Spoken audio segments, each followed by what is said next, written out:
1 to 2 words describing how I felt when we were coming back to Ohio. Crap, why do we have to go here? The first feelings was a little bit of disappointment. It was a little challenging in one respect because I had just done a year away from my family, a little over a year.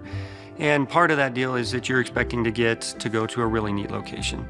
And there's nothing wrong with Ohio, but you're thinking, hey, let's go to Japan or to Europe or somewhere that's a little bit different. I've always hoped to move to Hawaii. For me, it would have been Alaska. We had hoped to be stationed in Germany.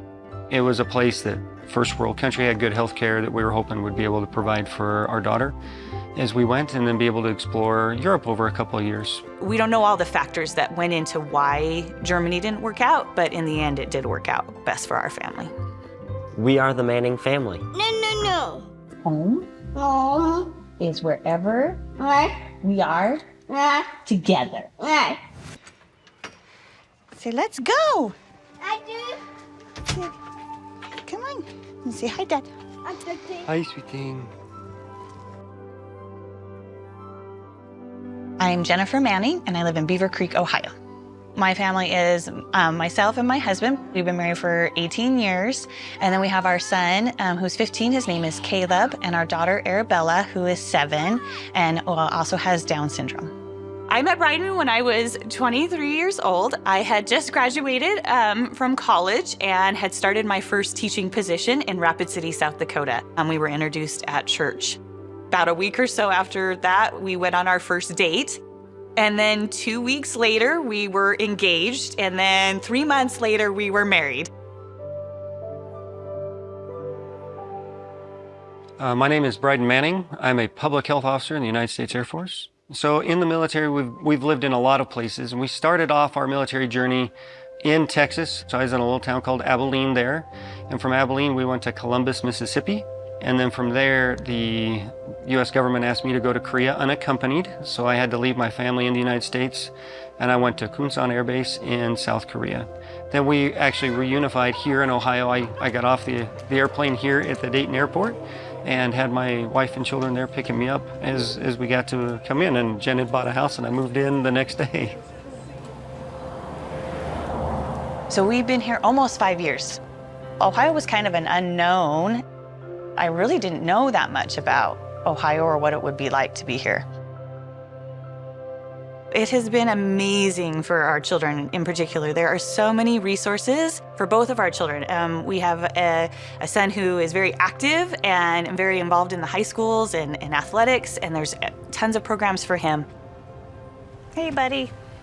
We're gonna go get your sister, and then I'll go take you to swim, okay? Hi, I'm Caleb Manning, and I am 15 years old. I started swimming when I was 7 years old.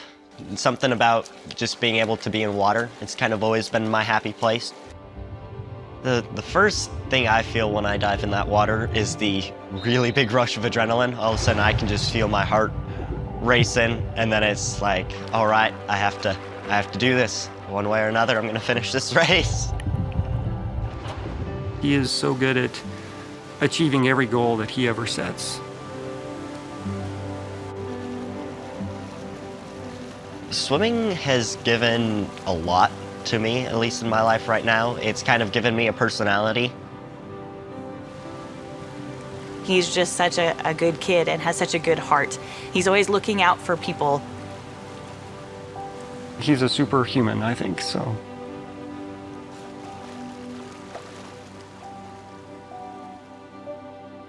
When Arabella was first born, they came to us and said, we suspect that there's a chance that your child may have Down syndrome. And even told us that the nurses and everyone were about 50-50. So eventually they did come to us and let us know the results of the test that she did officially have Down syndrome, and that we had a new life to prepare for. When we talked to Caleb, we talked about it and said, your sister has Down syndrome. And it's like, we're gonna have to help Arabella learn how to walk and talk, and it's just gonna take more time. And he got the biggest grin on his face, and he says, Mom, you're a teacher, we got this. And he was so excited for the journey. And he was the first person who helped me let go of the fear, because he was the first person to say, Mom, it's okay, we've got this, and we're gonna be fine. When Arabella was first born, we had not realized that she had such a problem with her heart. But she was very sickly and really struggled to meet any milestone, sitting up on her own, crawling, and any sickness she got, she was very sick. And so for a long time, we actually prepared ourselves to maybe have to let her go at some point, that she was not going to make it. Since we lived in Ohio, Arabella's had 4 surgeries. And luckily, because we are Air Force, we could take the chance on an experimental surgery, especially soon after one other surgery. They removed her tonsils and adenoids, fixed the back of her throat. Then we went in and started working with Dayton Children's Orthopedics, and they evaluated her and realized that we needed to do some pretty major reconstructive surgery on both knees. They did one knee, a full cast, an 8-week recovery, physical therapy, and then did the other knee and repeated the process again. Arabella is the toughest person I know. She is goofy and exceptionally energetic. It is hard sometimes to have to go along with the flow, but I've gotten pretty used to it, and it makes me happy to see other people happy. Sometimes in our world, it feels like you take 1 step forward and then sometimes 2 steps back, depending on what we get thrown and what challenges our kids get thrown.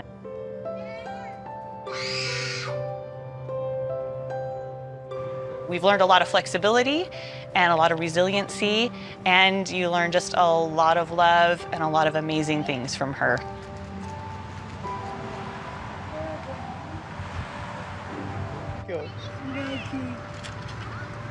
Oh, thank you. I love your muffins.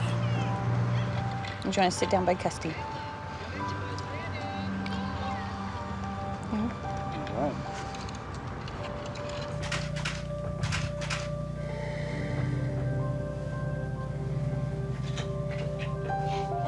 In the world of being a special needs parent, there's always the worry that you have one kid that takes up a lot more effort than another. I think I get off a little easy because I have 2 exceptional children. But I do think that one of the things that we've really tried to do is make sure that each child gets individualized attention from each person. The big brother role for Caleb is something that I think primarily is one of compassion, that he looks at her as a whole person. All of her frailties, whether it was her heart surgery or her lack of being as verbal as other kids, he sees a whole her. And then as he works with other people around her, he works very hard to help them see her as a whole person as well.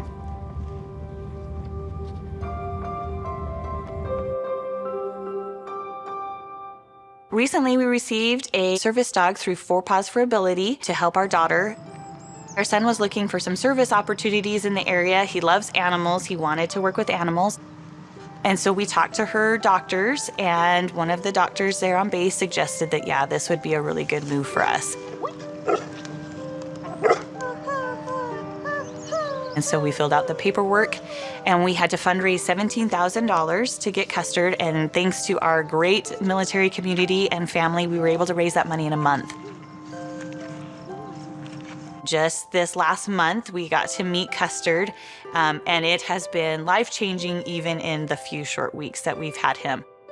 Arabella is tethered to him, so she has a little bungee rope that she wears around her waist and then is tied to Custard so that she can't run away, and she's actually able to walk in stores, which we've never been able to do safely, and walk through parking lots. And then also just the behavior, some of her anxiety and behaviors, she gets very overwhelmed by situations, and so she'll just go lay on Custard and he'll help her calm down, and is just that calming component to just help her kind of deal with new situations that are overwhelming.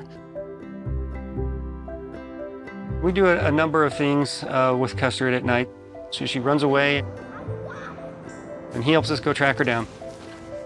And then as we get ready to go to bed, we take Arabella upstairs, and she does her nighttime routine of what you would think of, brushing your teeth and going potty and all those things. And so Custard does all those things right with her. He gets his teeth brushed, and it's been just such a stress relief.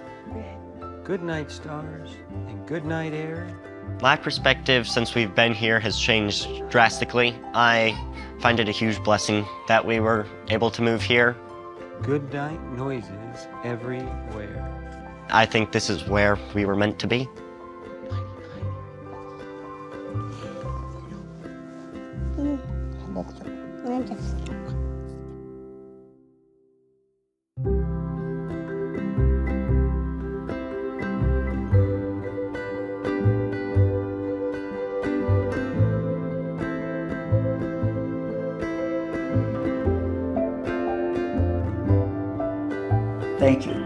thank you so very much to our men and women who are currently answering and have answered the call to serve. And thank you to your families. Ohio stands ready to support you. And we couldn't ask for a better support from communities around the Air Force, and we appreciate Ohio pushing to be #1.